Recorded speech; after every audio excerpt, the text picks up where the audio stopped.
राज्य स्थापना दिवस के उपलक्ष्य में आयोजित वीणा पानी साहित्य समिति के इस कार्यक्रम के अध्यक्ष आदरणीय बड़े भैया सीताराम साहू साहब जी, समिति के अध्यक्ष भाई नरेंद्र देवानंद जी, हमारे वरिष्ठ रचनाकार भाई आदरणीय डॉक्टर दानी जी, जय गुप्ता जी और बहुत सारे हमारे जवान साथी बैठे हुए हैं, सब के साथी बहने माताएं बैठी, बहनें बैठी हैं। आज इस शुभ अवसर में भाई देवानंद जी ने कहा कि छत्तीसगढ़ की परंपरा और संस्कृति पर बातें करनी है। जब हम छत्तीसगढ़ की परंपराओं पर बात करते हैं या संस्कृति पे बात करते हैं तो हमको छत्तीसगढ़ को समझना पड़ेगा। छत्तीसगढ़ की भौगोलिक स्थिति को जाने, छत्तीसगढ़ के निवास करने वाले लोगों को सब समझना पड़ेगा, उनके जनजीवन को समझना पड़ेगा, तब जाकर हम कहीं छत्तीसगढ़ की परंपराओं में निहित तत्वों को और हमारी संस्कृति को हम जान सकते हैं। लगभग हमारे बुजुर्ग जन कहते सुने जाते हैं कि हमारे बच्चे हमारी परंपराओं का निर्वाह नहीं करते, अपनी परंपराओं से कट रहे हैं। तो ये समझना पड़ेगा कि आज युवा वर्ग हमारी परंपराओं से या संस्कृति से कट रहे हैं। इसका कारण क्या है? क्या हम अपनी परंपराओं के गुण तत्वों को, उसकी मौलिकता को, उसमें निहित तत्वों को हम अपने समाज तक नहीं ले जा पा रहे हैं, बच्चों को नहीं दे पा रहे हैं? कहीं ना कहीं कमी तो होगी जिसके कारण ये हमारी परंपरा आगे नहीं बढ़ रही। छत्तीसगढ़ को हम 3 भागों में बांटते हैं भौगोलिक दृष्टिकोण से। तो उत्तर का वह पहाड़ी पठारी भाग और बीच का मैदानी भाग और दक्षिण का पठारी भाग, और तीनों क्षेत्र में जो निवास करते रहे हैं उनको हमको जानना पड़ेगा। वहीं से संस्कृति, वहीं से परंपरा निकलता है। छत्तीसगढ़ भाषाई दृष्टिकोण से समृद्ध है और जनजातीय भाषा यहाँ की समृद्ध भाषा है। और जब हम भाषाओं की बात करते हैं तो भाषाई तत्व और भाषाई ज्ञान की भी बात करते हैं, और जहाँ भाषा निहित है वही संस्कृति निहित है।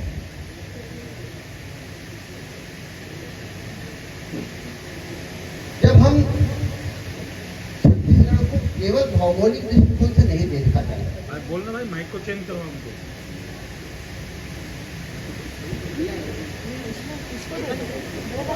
वो ये माइक दीजिए ना उनको। गूंज रहा है उसमें, आवाज नहीं आ रही।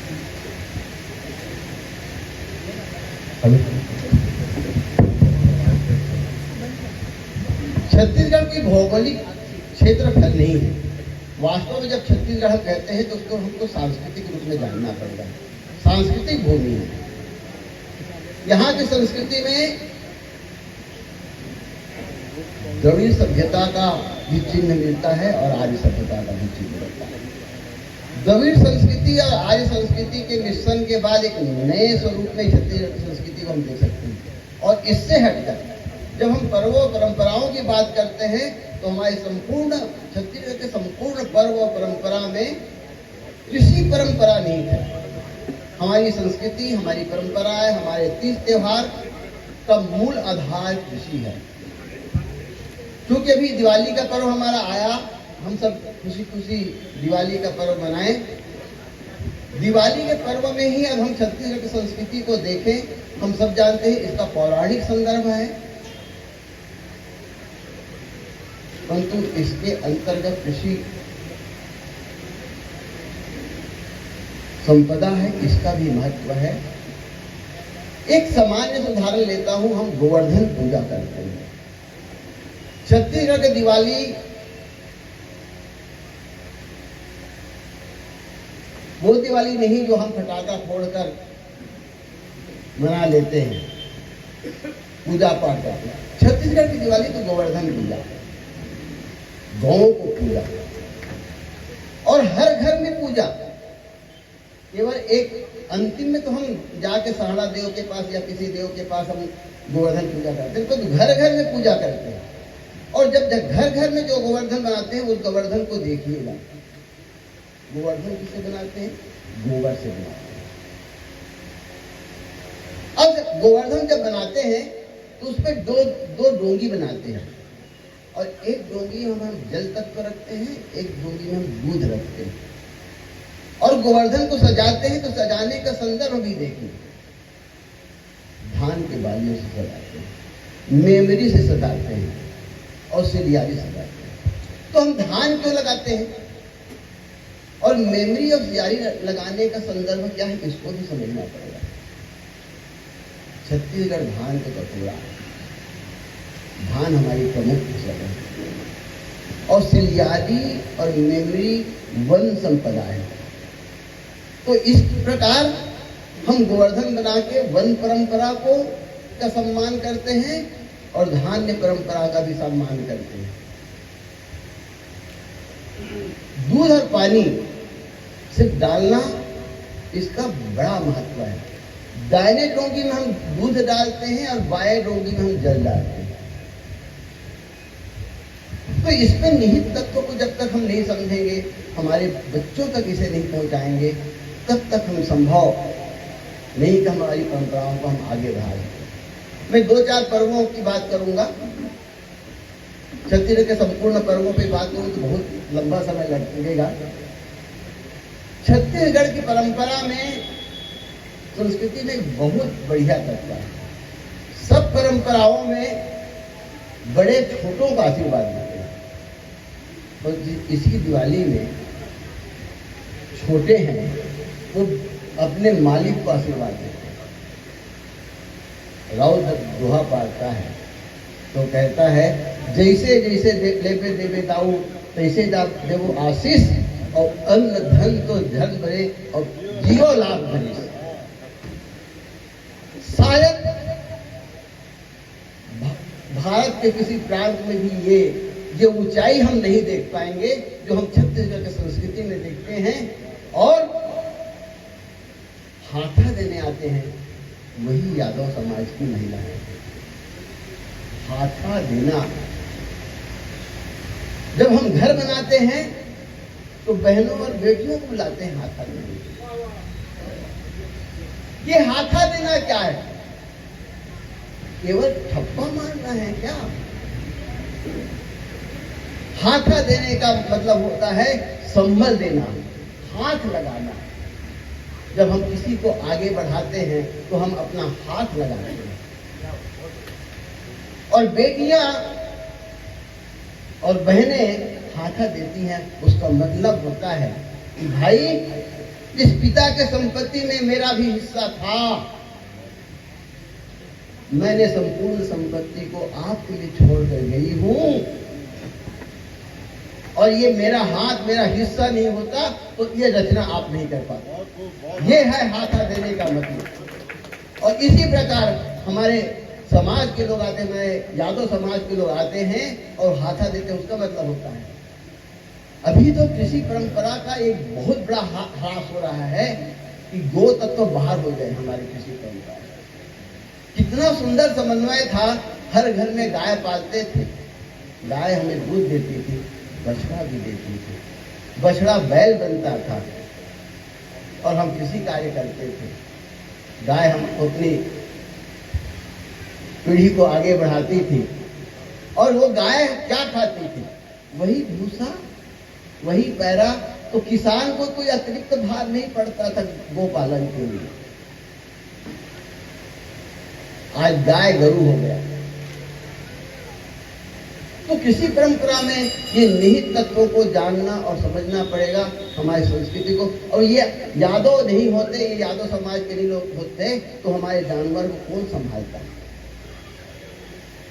हर घर से एक व्यक्ति तो अपनी गाय चराने जाते तो अपना किसी कार्य कहाँ करते।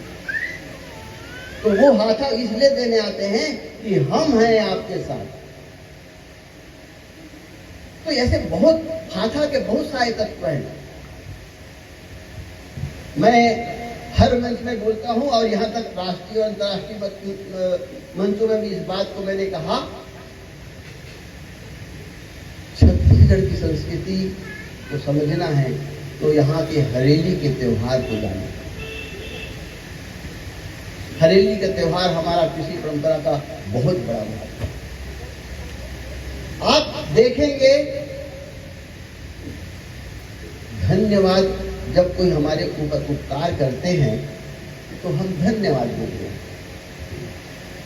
छत्तीसगढ़ के की भाषा में धन्यवाद शब्द नहीं है, आभार का शब्द नहीं है। जब कोई सहयोग करता है तो कहता है बने कहे बाबा के बोल मोर पर भगवान बराबर आ गया। एक कोई शब्द नहीं है, एक वाक्य है और वो अपने हृदय से बोलता है। उस भाव को आप उनके आंखों से देख सकते हैं। उनके हृदय जब रोमांचित होता है, आप सहयोग करके देखिए किसी छत्तीसगढ़िया का, किसी आम व्यक्ति का, किसी किसान का, किसी गरीब का, वो अभिभूत होता है और वो आशीर्वाद देता है। हरेली का पर्व आभार का पर्व है। सब तो सजीव को धन्यवाद देते हैं ना, वो तो छत्तीसगढ़िया निर्जीव को धन्यवाद देता है। नांगर, बखर, हल, कुदारी, रापा, गैती, ये क्या है? निर्जीव है। तो इस निर्जीव को जब हम हरेली के दिन बढ़िया घर में बढ़िया लीप के सुघर मुरुम लाकर, मुरुम लाना अर्थात उस स्थल को पवित्र करना और उसमें रखना और उसकी पूजा करना, इतना बड़ा आभार का भाव है कि यदि ये औजार नहीं होते तो क्या हम अपनी किसी परंपरा को कर पाते, हम अपने किसी कार्य कर पाते? वास्तव में आभार का पर्व है। और हमारे बुजुर्ग कितने समझदार होंगे, वे रहे होंगे, इसकी परिकल्पना तो आप कर ही नहीं सकते। सबको धोते हैं। जितने हमारे कृषि औजार हैं वो कहाँ से बने? लकड़ी से या लोहे से। यदि हम उस लकड़ी और लोहे को धो बांध के साफ जगह में नहीं रखेंगे तो लकड़ी सड़ जाएगी और लोहे में जंग लग जाएगी। तो ये उसका वैज्ञानिक पक्ष है। हमारे बुजुर्गों का ये वैज्ञानिक समझ रहा कि उन्होंने अपने औजारों को संभाला। एक कोला का पर्व आता है, कोला का पर्व, नांदिया बैला दौड़ाते हैं, बच्चियां पूरा घुमाती हैं। इस दिन एक और बड़ा काम होता है, हम खेतों में चीला चढ़ाते हैं।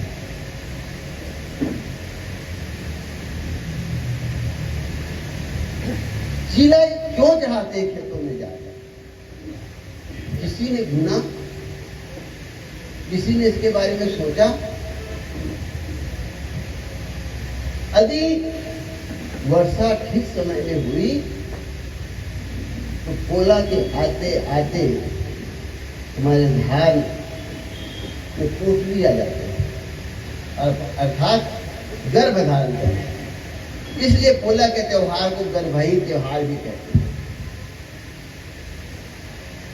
और जब हमारी बेटियां गर्भ धारण करती हैं तो सधोरी खिलाते हैं ना, सधोरी ले जाते हैं ना। वास्तव में किला चढ़ाना सधौरी है। देखिए इसके मानवीकरण को देखिए, कितना मानवीकरण है हमारी परंपराओं में, हमारी संस्कृतियों में। वास्तव में इसको समझना पड़ेगा। और तमाम पर्वों के बारे में, अक्ति का पर्व, अक्षय तृतीया, अक्षय तृतीया के दिन क्या करते हैं? ठाकुर जी हमें सब अपने घर से थोड़ा थोड़ा धान ले जाते हैं और वो धान को वहां ले जाके सब धान को मिला देते हैं। किसी का सपनी, किसी गुरुमटिया, किसी का और कुछ, किसी का वो, उसको सब मिल जाता है। एकत्व का भाव हो जाता है वहां पर। उसको मिलते मिले होने का और मिलते पूजा अर्चना होती है और सबको एक एक दोना देते हैं, सबको एक एक दोना धान देते हैं। ये क्या है? केवल ईश्वर की आराधना नहीं, तो पूरा एक समाज का पूरा मनोभाव, उस एक समाज का पूरी चेतना उस पर सन्निहित होता है। गांव के बुजुर्ग जाते हैं और वो देते हैं कि ये तुम्हारा मुख्य बीज है, ये कामना किया जाता है, शुभकामनाएं दी जाती है, इसको ले जाओ। और उसको ले जाके क्या करते हैं? हम किसी खेत में बो देते हैं या अपने मुख्य कोठी, आजकल तो कोठी नंद आ गए, ढाबा नंद आ गए। अब तो धान है खेते में रुआ जाते और खेते में जा जाते और खेते में बोरा भरा जाते और सोसाइटी चल जाते। 3-4 साल पहली जब सोसाइटी खोली थी ना और सब ले जाए धान ला, तो हमें कई दिया थे। तो मैं जब गया तक बाबू ने सबको धान ले जाते, पानी ऊंचे पर तो लाते ना। देखिए बुजुर्गों का कितना अच्छा भाव होता है। लक्ष्मी हमारे घर में तो आए, हम उसकी पूजा अर्चना तो करें, हम उनका सम्मान तो करें, हम बाहर विदा कर दे रहे हैं लक्ष्मी को। तो हमारी संपन्नता तो बाहर चली गई, घर में आई।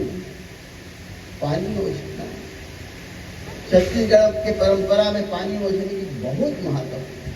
पानी देने की परंपरा, जब हमारे परंपरा में जब कोई मेहमान आते हैं हमारे घर में तो एक लोटा पानी क्यों देते हैं? ये दूसरे अब आजकल तो पानी देना गिलास में दे देते हैं, लोटा में पानी देना,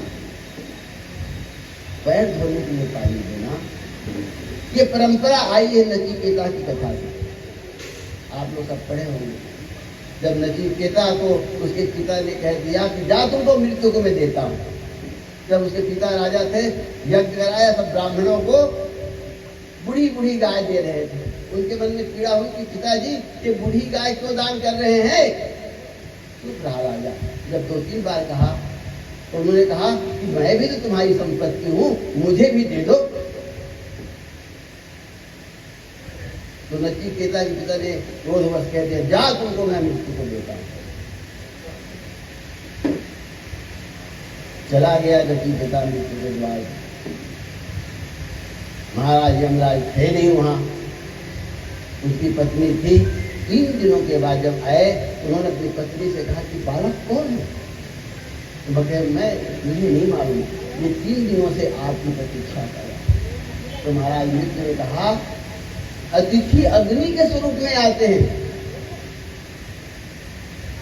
सबसे पहले इसको जल दो। और यही परंपरा हमारी छत्तीसगढ़ संस्कृति में आते हैं। जब भी अतिथि आते हैं अग्नि स्वरूप में आते हैं और जल से वो ठंडा होते हैं, इसलिए जल दो और पैर धो। पहले पैर धोते थे, मुझे आज भी याद है। मैं बच्चा रहा, दूसरी पढ़ता रहा होगा। मैं अपने मामा के घर गया तो गांव में पूरे गांव भर मामा, 2-4 लोग भी मामा। मैं अपनी दादी के साथ गया था, तो एक मामा के घर गए दूसरे पड़ोस, तो वहाँ की नानी थी, वो 1 लोटा पानी लाई और दादी का पैर धो दिया। मामी उसको नहीं देख पाई, मामी भी गई 1 लोटा पानी नहीं। मैं क्या करूँगा? तो भाजक पाँव धो के। देखो ये भाव तत्व कितना अच्छा था। इन परंपराओं को हम कैसे जीवित रखें, अपनी संस्कृति को कैसे संरक्षित करें, हमारे परंपराओं को अपने आने वाली पीढ़ी को कैसे दें, ये चिंतन का विषय है। और इस चिंतन के साथ हमें समझना होगा, हर पर्व हर पर्वों का कहीं न कहीं कोई न कोई कथानक है, कोई न कोई भावभूमि है, तो जानना होगा, समझना होगा, तब जाके हम अपनी संस्कृति की रक्षा कर पाएंगे। आप सबने मुझे आमंत्रित किया, सुना, धैर्यपूर्वक सुना, इसलिए आप सबका धन्यवाद। जय हिंद, जय भारत, जय छत्तीसगढ़।